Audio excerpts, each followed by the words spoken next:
Hello YouTube, ici Auricalco sur la chaîne Utopia Rainbow et on est parti pour une petite vidéo un peu spéciale. Et oui, il a été annoncé il y a peu de temps, hein, je suis juste après l'Utopia Live du vendredi 2 octobre 2020, mais un peu plus tôt dans la semaine, j'ai eu connaissance de la sortie de l'OTS 14, donc le 14e pack OTS qui est sorti depuis le début.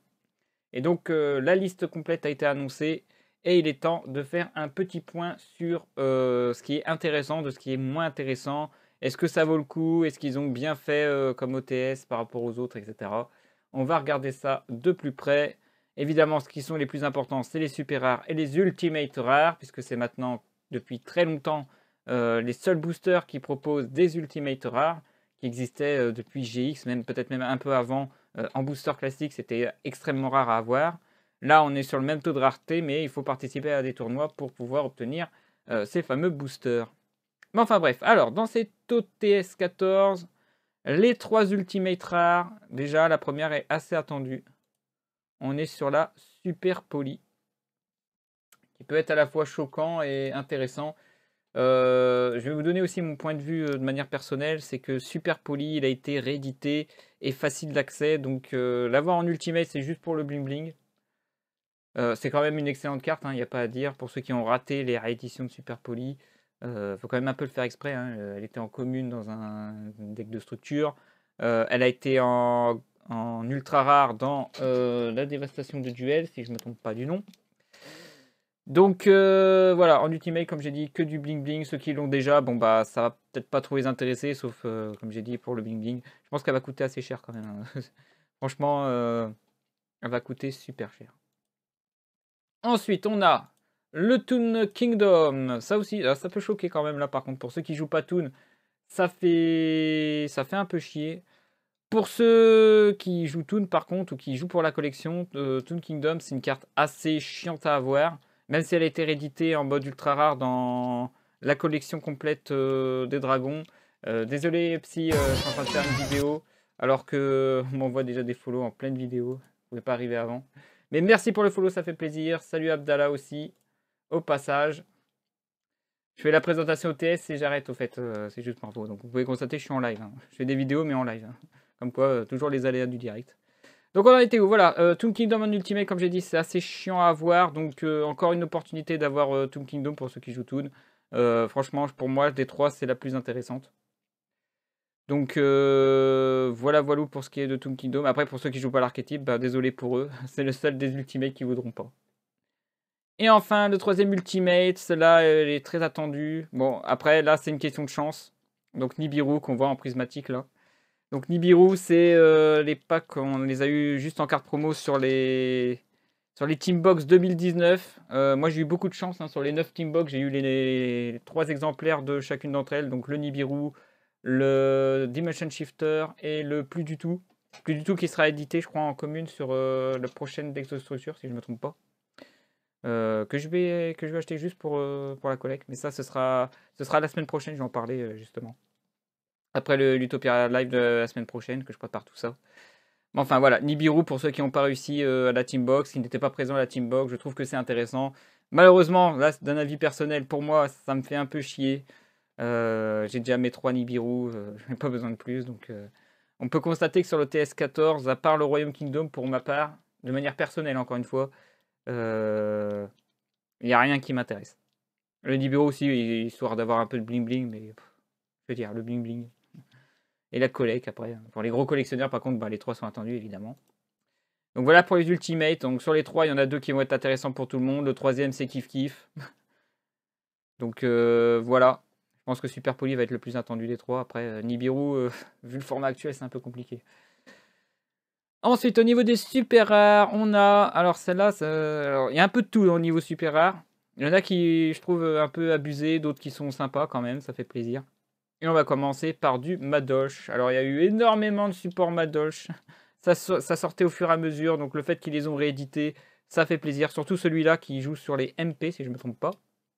Je vérifie. Ouais, un spellcard de Madosh. Voilà. C'est, je crois que le seul qui n'a pas été vraiment réédité facilement. Donc voilà, celle-là, je vais l'attendre justement pour le fun, histoire d'avoir la collection complète Madosh. Elle me manque celle-là. Et en super rare, ça fait plaisir. Je crois qu'elle était en rare. Non, je crois même en super, si je me trompe pas.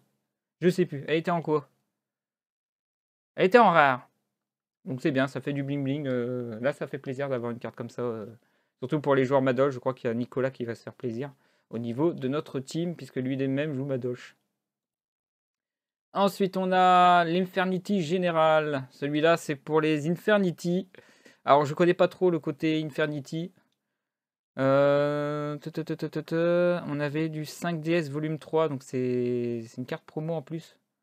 Donc ouais, c'est bien pour ceux de la collection. C'était en ultra par contre. Mais je crois que ça vaut le coup quand même, hein. Pour ceux qui veulent essayer d'avoir tout l'archétype Infernity, pourquoi pas. Franchement, je suis pas contre de rééditer des vieilles cartes. Vous allez voir qu'il y en a d'autres qui sont très what the fuck là-dessus. Donc c'est pas plus mal, hein. Ce qui m'embête, c'est que c'est l'effet pas de carte en main, qui invoque P2 depuis le cimetière. Je crois qu'il y a un Gookie qui fait 1000 fois mieux avec un rematch. Mais bon, après, je maîtrise pas l'Infernity, c'est peut-être bien, hein. Je connais pas trop. Faut partir all in quand même, hein, pour le jouer. Ensuite, alors voilà, ça c'est une carte à scandale. Le Super Quantum Red. Alors pourquoi pour moi ça fait scandale? C'est parce que dans un autre OTS, il était en commune, c'était l'OTS 10 ou 11. À vérifier. OTS 10, en commune. Elle a été en ultra dans Wing Raider. Et là, ils ont décidé de le rééditer en super rare, le Red Quantum. Fuck quoi. J'ai pas compris pourquoi ils ont réédité cette carte. Ouais, rien d'autre à dire là-dessus. Après, il y a eu pas mal de Super Quantum qui ont été sortis. Donc c'est peut-être logique qu'ils l'ont réédité. Et c'est pour ça qu'ils avaient réédité à la base à l'OTS 10. Donc ceux qui ont raté l'OTS 10, surtout récemment, ils ont une nouvelle opportunité, un peu plus difficile puisqu'elle est en super rare. Et donc si vous avez elle, bah, vous n'avez pas l'ultimate, c'est logique.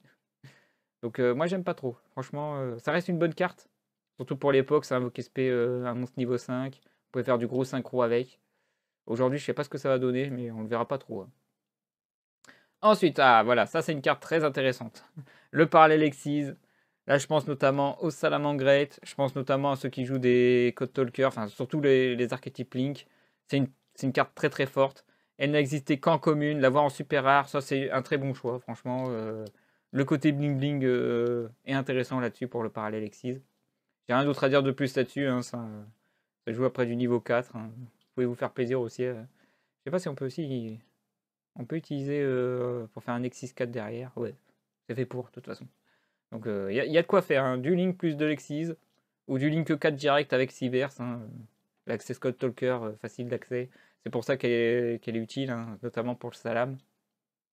Mais voilà, très bon choix. Franchement, rien d'autre à dire dessus. Ensuite, une carte qui fait plaisir pour les fans de Red Raptor. On a enfin Force Strix qui a été réédité. Je l'attendais personnellement. Là aussi, j'aime bien cette carte. Pour ceux qui jouent pas Red Raptor, ben, désolé pour eux, vous allez y avoir droit. Surtout qu'il y en a pas mal qui ont été réédités. Il y a eu des nouveautés, etc. Donc le fait de rééditer pour l'OTS 14 en super rare, sachant qu'elle est sortie en secret et en ultra. Donc Battle des Legends Light Revenge, ça commence à dater d'ailleurs 2017, ouais. Donc voilà, c'est pas plus mal. Franchement, je suis très content. En super rare, bon, c'est de moins en moins bling bling au fur et à mesure, mais c'est une nouvelle opportunité. Comme j'ai dit, il y a eu pas mal de supports Red Raptor qui sont sortis en rare récemment. Donc ça permet justement d'avoir la carte basique qui fait que ça lance les rank up après derrière. Ensuite, on a... oui, alors là, oui. Enfin, oui, mais non. Franchement, il y avait un choix à faire. Maintenant, ça explique pourquoi elle n'a pas été ban à la dernière banlist, c'est qu'ils l'ont réédité dans le TS14. C'est moche. C'est très moche. Ou c'est très rigolo pour ceux qui jouent Infernoble et qui espèrent avoir le petit tournoi qui fait qu'ils l'obtiennent et donc complète le deck qui permet de jouer la défausse. Donc maintenant, on va avoir un Smoke Grenade un peu plus libre d'accès. Elle met en super par contre. Regardez de quand elle date, hein, 2005. Hein. On a du 2003, mais on a du 2005 le plus récent.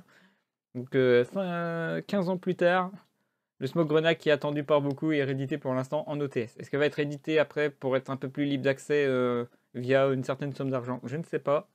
Mais en tout cas, si elle commence à être rééditée comme ça, elle va bientôt être ban. Regardez bien la prochaine banlist, hein. Ensuite, on a une carte what the fuck. Alors, je peux pas vous dire si la carte est bien ou pas, je me rappelle plus. J'ai vu qu'une fois dans ma vie quelqu'un utiliser UA depuis 2017, depuis que j'ai repris. C'est un deck extrêmement fun, très rigolo à jouer. de ce que j'ai vu en tout cas.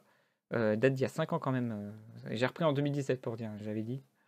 Donc voilà, ça peut donner du bling bling au deck UA. D'ailleurs, je crois que il va bientôt y avoir des nouveaux supports UA et FA qui vont sortir, si je ne me trompe pas. Donc voilà pourquoi ils ont décidé de rééditer celui-là. Et aussi, comme j'ai dit, UA c'est très fun. Donc ça peut faire plaisir à ceux qui jouent UA. Moi non, mais c'est what the fuck d'avoir une carte avec un maillot quoi. Ouais, il y a de tout quand même. Bientôt il va y avoir une sortie où ce sont des idoles, des filles idoles, les twins étoiles. Mais enfin bref, alors voilà, voilà on peut pas faire plus what the fuck là. Appointer of the Red Lotus. Qu'est-ce que c'est que ça? Elle date de quand celle-là? Bah 2009, encore une vieille carte que je connaissais pas du tout. Elle est bling bling, hein, elle est super rare. Elle a eu un level up. Payez 2000 PV, révélez toutes les cartes de votre main, puis après révélez toutes les cartes de la main adverse et bannissez-lui une de ces cartes jusqu'à la end phase du prochain tour. Enfin, jusqu'à la prochaine end phase de l'adverse. Donc faut faire attention quand vous l'activez. Hein. C'est payer 2000 PV et montrer la main à l'adversaire pour juste enlever une de ses cartes depuis sa main. Est-ce que c'est vachement utile, surtout que c'est temporaire? Ça dépend, sur les decks combos, c'est peut-être jouable, mais c'est un risque trop grand à prendre. Donc ceux qui ont cette carte-là en super rare, je crois qu'ils vont pleurer. Franchement, je préfère le token. Et, oui, il y a un token, comme d'habitude. Alors, une possède, ben voilà, c'est la prochaine deck de structure qui va sortir. Voilà pourquoi ils l'ont réédité, je crois, non? Oui, ils l'ont réédité aussi. C'est que des rééditions, de toute façon, l'OTS. Date de 2015 aussi. Pas plus tôt? Non, 2015. Et donc, c'est les charmeuses ou les invocatrices au choix, l'archétype qui va sortir. Et là, on voit justement les 4 familiers élémentaires. Feu, eau, vent, éther. Il manque la lumière et les ténèbres. Et oui, parce qu'il y a aussi lumière et ténèbres. Mais comme j'ai dit, je vous présenterai tout l'archétype de manière lore, de manière historique. Plutôt que dans le deck comment il fonctionne, hein, ça je ne peux pas vous le dire, mais du côté lore, je connais à peu près leur histoire. Je vais me mettre à jour, préparer une petite diapo et vous présenter ces fameuses demoiselles qui ont une très longue histoire parce qu'elles datent depuis millénaires perdus, si je ne me plante pas, donc ça date d'il y a très très longtemps.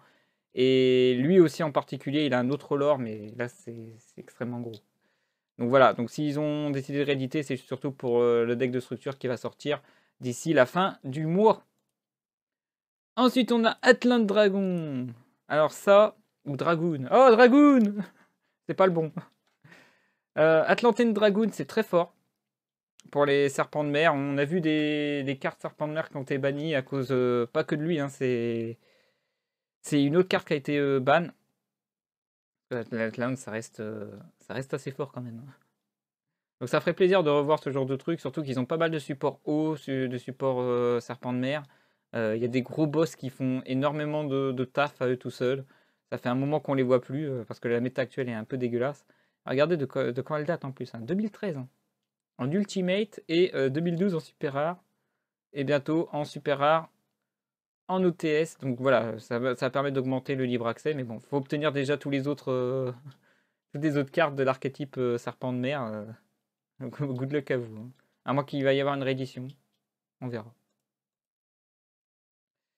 Alors, on en était où? Je sais plus. Ici. On est toujours... Ah non, c'est une commune! Ah, en plus, c'est une commune. Oh, bah, ça va être facile.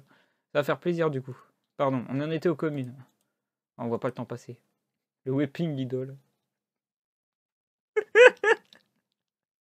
Qu'est-ce que ça fout, là? Je sais pas. Un petit point Goodwin. Non, je parle Goodwin dans 5Ds, hein, pas Goodwin... Vous m'avez compris, hein. Non, mais ça, c'est le Dequinca. Il a été édité qu'une fois en 2010. Dans la puissance absolue. Parce que c'est dans le Dequinca. La puissance absolue, c'est Inti, c'est Killa, c'est Oracle of Sun. Voilà, c'est ce qu'on voyait aussi dans la série. Je crois le Weeping Idol, il l'utilise. Vous pouvez envoyer un monstre tuner de votre cimetière, invoquez-le spécialement depuis votre main. Ça sert à rien. C'est de la merde. N'allons pas plus loin. Alors ensuite, on a le Evil Thorn. Le Evil Thorn, ça là, je l'attends. En commune. Ah, que je voulais bien cette carte-là dans mon Lair of Darkness, qui peut être sacrifiée, inflige 300 points de dégâts à votre adversaire et invoquer spécialement 2 autres depuis votre deck en position d'attaque. C'est fort. C'est très fort. Dans un Lair of Darkness, vous pouvez invoquer après SP un Diabolos et sacrifier un autre Evil Thorn pour lui défausser sa main. Enfin, pas défausser, lui remettre dans son deck, hein, de son choix. Et en sacrifier un autre. Ou faire de la super poly avec des monstres ténèbres. C'est ultra badass. Et c'est une plante. Même les prédaplantes, ils peuvent se faire plaisir. C'est une très vieille carte, ça, en plus. Hein. Date de 2009 la première fois. Et réédité en 2014. Donc là, ça fait plaisir quand même. Hein. Et puis ça burn à lui tout seul. Hein. Vous le sacrifiez, vous infligez 300, time, c'est fini. Vous humiliez votre adversaire comme ça. Tout pour plaire. C'est tout ce qui manquait au Lair of Darkness. De quoi infliger des dommages. Comme pour le Préda. Hein. Ensuite, un autre Red Raptor. Les petites merdes. Que vous allez chercher justement avec l'Exis que j'ai présenté précédemment. Et vous l'invoquez SP parce que vous avez un Exis hein, qui a été le chercher. Donc voilà, les petits combos sympas avec du rank up après derrière. Ça se fait plaisir. Date de 2015-2016, hein, c'est Arc 5. Hein. Donc c'est pas si vieux que ça. Mais ça commence à dater pour les joueurs récents quand même. Donc ça fait plaisir, un petit Red Raptor niveau 4. Ensuite on a du Phantom Knight. Et oui, bah, leur dosh il a été déban. Donc du coup on remet du Phantom Knight pour permettre aux gens de le rejouer. Parce que voilà, les gens, je sais pas ce qu'ils ont les gens. Les gens ils se disent ah bah leur dosh il est ban, on va vendre nos cartes. Et maintenant bah, on leur donne l'opportunité de récupérer les cartes qu'ils ont vendues.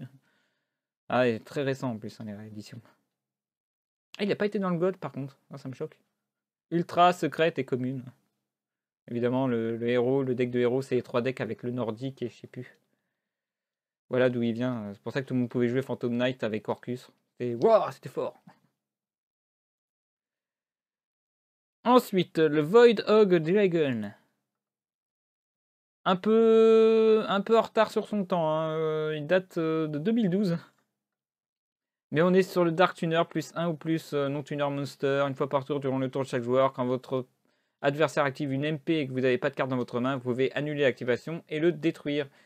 C'est très en retard sur son temps. Et franchement, pour le même tarif avec un Dark Tuner, plus 1 ou plus non-tuner, vous avez Bilzy qui est, je pense, un peu mieux. Plus défensive, plus protecteur. Ne peut pas être détruit ni au combat ni par des effets et se booste son attaque en fonction des dégâts que vous avez pris. Alors que lui, il faut que vous ayez plus de cartes en main pour pouvoir avoir sa pleine puissance. Franchement, je préfère encore Bilzy. Alors, le Demise of the Land. Ah, voilà une carte qu'on cherchait, qu'on attendait. Elle date celle-là en plus, 2008. Très bonne réédition pour Mine Mystique. Très très bonne réédition pour Mine Mystique. Ah, il va y en avoir pas mal des cartes OTS14 quand même qui vont faire plaisir. Pour ceux qui l'ont déjà, c'est les plus anciens. Donc pour les plus récents, voilà, on peut jouer des Mine Mystique Burn encore plus souvent. Parce que maintenant, celle-là, elle est rééditée en commune. Il faut jouer en tournoi sans OTS. C'est trop bien. C'est rigolo, Mine Mystique avec The Mists of the Land. Vu que ça joue beaucoup sur la VoxP. C'est tellement gratuit. Ensuite, on a... Non, pas celui-là. On a le Castle Call d'abord. Alors, une carte. Je vous mets la version française parce que j'ai pas très bien compris. Voilà. Envoyez un monstre face recto que vous contrôlez au cimetière dont le type d'origine est bête ailée. Bête guerrier, bête ailée, pardon. Invoquez spécialement un monstre du même type d'origine depuis votre extra deck. Mais il ne peut pas attaquer, ses effets sont annulés et il est détruit durant la une phase. Alors, je sais pas quel genre de bête ailée, bête ou bête guerrier vous pouvez invoquer SP.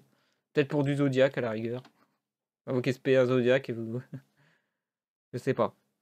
Je sais pas, je connais pas d'archétype qui pourrait être fort. Il date de quand? 2016. Ah, il est pas si vieux que ça. Et je connaissais pas cette époque où on jouait cette carte en méta.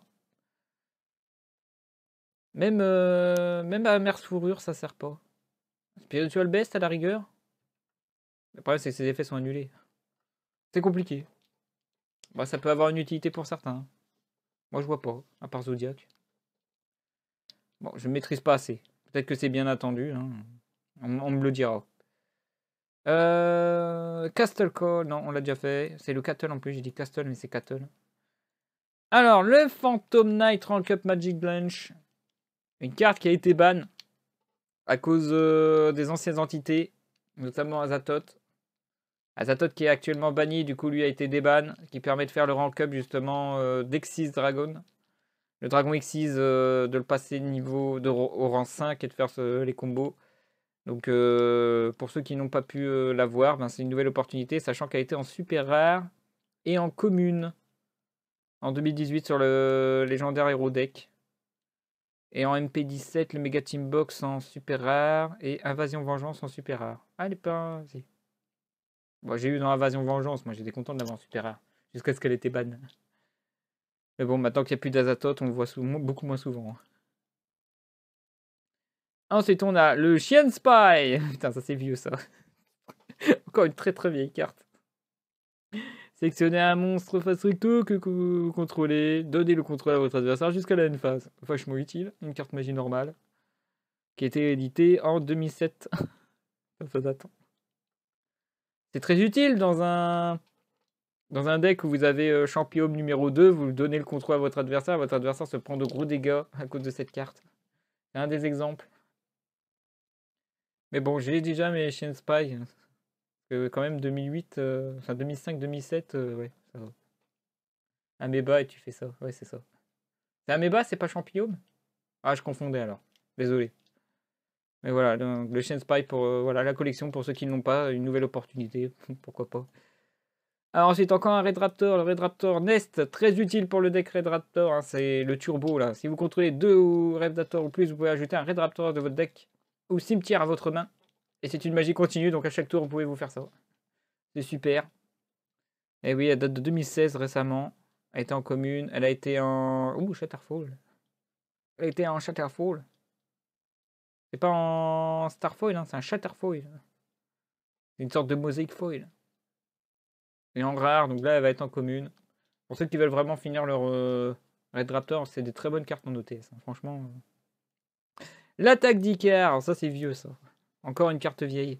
Elle a été beaucoup rééditée, notamment en 2016, la plus récente, mais elle date d'il y a très longtemps. Elle date depuis les ailes noires en fait. On les voyait souvent avec les attaques d'Icar, avec les ailes noires. Vous sacrifiez une bête ailée, vous pétez 2 cartes sur le terrain. N'importe lesquelles. Je pourrais l'utiliser dans mon Lyrilus, mais il me ralentit trop. C'est une carte que je dois poser avant de pouvoir la jouer, donc non. Ça me plaît pas. Et dans la méta actuelle, avec des Dragoons, avec des Exals qui traînent sur le terrain, t'as pas le temps de l'activer en fait. Donc ça sert à rien.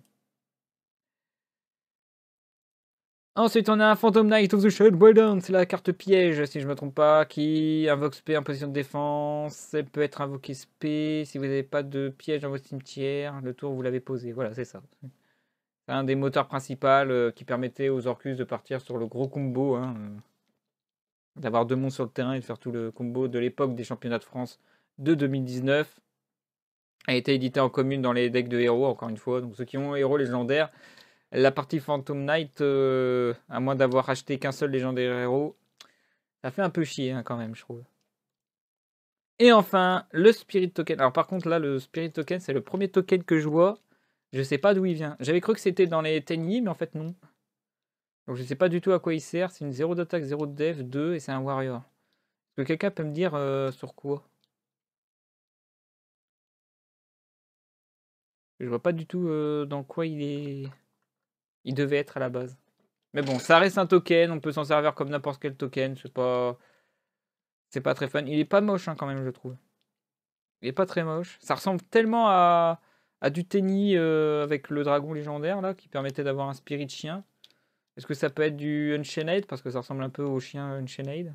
Mais je vois pas du tout. Je sais pas quelle carte aussi récemment est sortie qui permettait d'avoir un token en forme de chien spirituel comme ça. Je suis désolé là-dessus, j'ai pas fait de recherche dessus. Donc voilà, on a fait le tour, hein, 26 cartes au total, dont un token évidemment, en super rare. Donc si vous préférez pas avoir par exemple, merde, il est où le... Moi c'est Super Quantum qui me fait un peu chier quand même. Hein. Super Quantum que j'ai déjà plusieurs fois en commune, l'avoir en super rare, je m'en fous un peu. Donc, je préfère avoir le token plutôt que Super Quantum par exemple. Après je préférais avoir les Ultimates, ça se vend bien. Hein. Surtout que là ça va bien se vendre, à part... Peut-être Toon Kingdom, ça peut se vendre aussi, ça peut être bien si quelqu'un recherche vraiment à jouer tout, nous dans la collecte. Super Poly et Nibiru, 50 € easy, hein, logiquement. Ce qui est dommage, c'est Super Poly qui, je pense, ça a été trop réédité. Donc ça va faire un peu comme Fusion Instant, ça va coûter cher au début et petit à petit ça va coûter que dalle. Nibiru, par contre, si, ça va peut-être Ça va peut-être être élevé. Salut Galamite au passage. J'en postille partout. Donc sinon, grosso merdo, moi personnellement, un OTS 14 qui me plaît. Parce que beaucoup de rééditions qui datent, des rééditions que certains attendent. Quelques rééditions pour des nouveaux supports qu'on avait, donc on n'avait pas le deck d'origine. Notamment voilà, du Madosh, du Red Raptor, ça fait plaisir. Le Phantom Knight, c'est un peu exagéré parce qu'il a déjà été réédité, mais bon, pour ceux qui l'ont pas eu et qui sont des joueurs récents, on va pas leur en vouloir. Pour le Super Quantum, pareil. Ceux qui n'ont pas eu l'occasion d'avoir les OTS précédemment ont l'occasion de l'avoir en plus difficile. Donc voilà, il n'y a rien d'autre à dire après là-dessus. Je vais m'arrêter là. J'espère que cette présentation un peu grossière et en live vous a plu. On se retrouvera prochainement pour un prochain vidéo qui sera consacré justement aux charmeuses ou les invocatrices, donc sur le deck de structure qui va sortir en fin de mois. N'hésitez pas à mettre un pouce bleu pour si vous avez kiffé cet épisode, un commentaire si j'ai oublié 2-3 détails, notamment le token par exemple. Hein. Je ne sais pas d'où vient le token, donc mettez un commentaire pour savoir pour quel archétype le token avait été créé à la base. Et n'hésitez pas à vous abonner à la chaîne pour voir les prochaines vidéos. Voilà, sur ce, je vous dis salut les gens.